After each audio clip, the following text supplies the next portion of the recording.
This video falls under fair use. Fair use allows commentary, criticism, and reactions. What's up, back with another one. Today we're reacting to a clip of Colin Cowherd talking about LeBron James. So let's check this clip out. When somebody's on your team, you see all the warts and the flaws that you don't see on the highlights or YouTube or when they play your team. And now we're a year into Luka. And he's got more technicals than he does defensive stops. I think he's at 13. And I was saying this today on the show on FS1, is that of the 22 Laker losses, 19 are blowouts. And the team doesn't have a ton of resilience. When the going gets tough, sometimes they just fold. And I said, I'm not blaming Luka for everything because he's a gifted offensive player. But you do kind of follow the lead of your guy. And even if LeBron had a bad night, he played his ass off. I mean, now is different. For 15 years, Kobe, MJ, they had bad shooting nights. They didn't have bad effort nights or bad commitment nights or bad focus nights. All right, so that's an interesting take right there. Colin is basically saying LeBron has spent his entire career being the player who can make any roster work, even when the pieces do not naturally fit together. But now the debate is whether that ability still holds up when he is playing next to another ball-dominant superstar like Luka Doncic. And when you watch Luka on a nightly basis, do you think sometimes when he kind of mails it in's the wrong word, he becomes a little dispassionate? They're down 11. He gets a bad call. He's barking at the ref. The Celtics are racing down to the other end of the floor. Do you think part of that makes it hard for him to be a true emotional leader, not talent, an emotional bedrock player like a Duncan or an MJ for a franchise or a D Wade?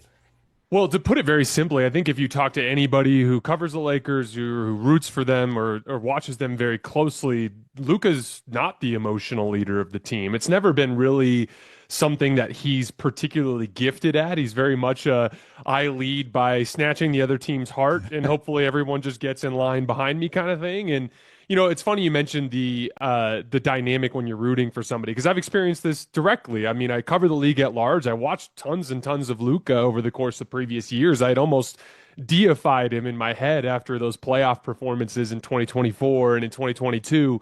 And then when he came to the Lakers, it's not just watching him every day, but also seeing as he's headed into this phase of his career where he's declined a little bit physically, which has kind of accentuated some of these warts. Doesn't have as much burst going to the basket as he used to. It's crazy. You look back with Luka towards his early career, he used to get a dunk every couple of weeks. That, like, now it's like he might get one a season. You know what I mean? Like, there's a difference in the level of explosiveness. And he's 27. He's 27, isn't he? I know this should theoretically be the time when he's peaking athletically. This should be when it's all kind of coming together for him. And he has made some improvements over last season when he was downright completely out of shape for most of the season. But, you know, the big thing that stood out to me after covering him very, very closely over the last couple of seasons is how different his floor is compared to the other stars around the league. I would actually argue Luka's ceiling is the highest in the NBA, specifically because he's got that step back three at his size, which is basically unguardable. And so, you know, Nikola Jokic, there's a certain, like, you know, he's not a guy that's going to break you down off the dribble a ton. You know, he's a guy that runs a lot of two-man game and works out of the post for the most part. Shai Gilgeous-Alexander doesn't take a ton of threes. And so those two guys are much more reliable night to night. But Luka has this, like, oh, but what if he goes 8 for 12 on step back threes kind of thing going on, where he just becomes borderline impossible to guard because it's got the efficiency of Steph Curry with the unguardable step back three that Luka has, plus he's the short range shot maker that Shai and Nikola Jokic are, and he's this unbelievable playmaker. But when the step back three is not going in for him, it just becomes a lot more dicey. And, like, to put it very frank, the difference between him and Shai and him and Jokic at this point is Luka is way more prone to bad games. And when he has a bad game, like last night he was actually 4 for 7 from three, but on twos that were away from the rim but inside the three-point line. So the mid-range stuff, he was 1 for 11, which he's typically very good at, but wasn't going in last night. One thing people are starting to notice is that Luka Doncic has definitely slowed down a bit over the last couple of years.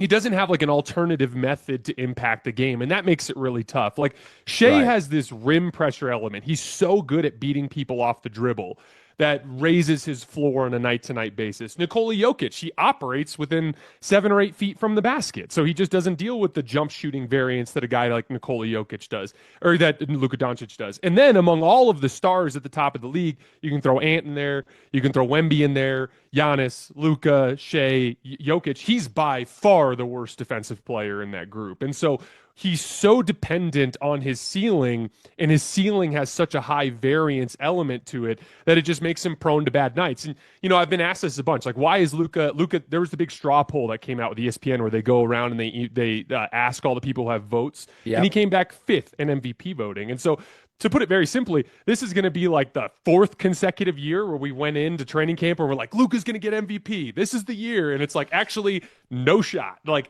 literally no shot. And until he fixes his floor, until he becomes a player that does enough things consistently well night to night that he doesn't have those kinds of bad games, he's never going to be able to compete with the guys at the very top of the league. Yeah, it's just, I like him, and I think he's a remarkable player. But I do think the first thing you said is he is now a more academic player than athletic player, and he is 27. LeBron slowed down at 39 and a half. I mean, honestly, Brady could have still played last year. Like at 27, he's starting to break down. And that goes to my Melo comp, which is Carmelo's last All-NBA season was 28. That's like, that's it? It's like, yeah, that's it. And that's why I always said, like, Dwyane Wade doesn't have nearly the offensive elegance or ceiling of Luka. But man, did he squeeze every ounce out of that. He looked like a running back. Like he just, there is, like they always say, like alcohol ages you. And in the NBA, getting in the weight room and really grinding.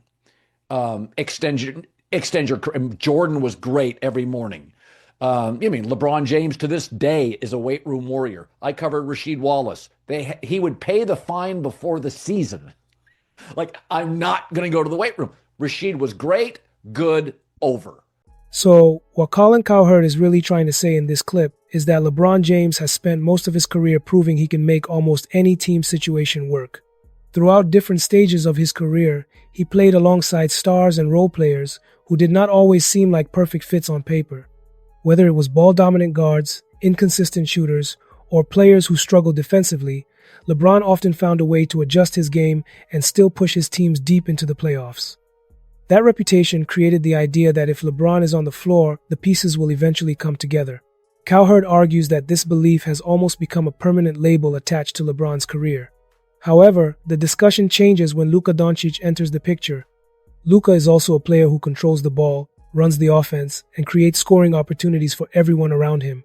Make sure to drop a comment and like this video, and I'll see you in the next video.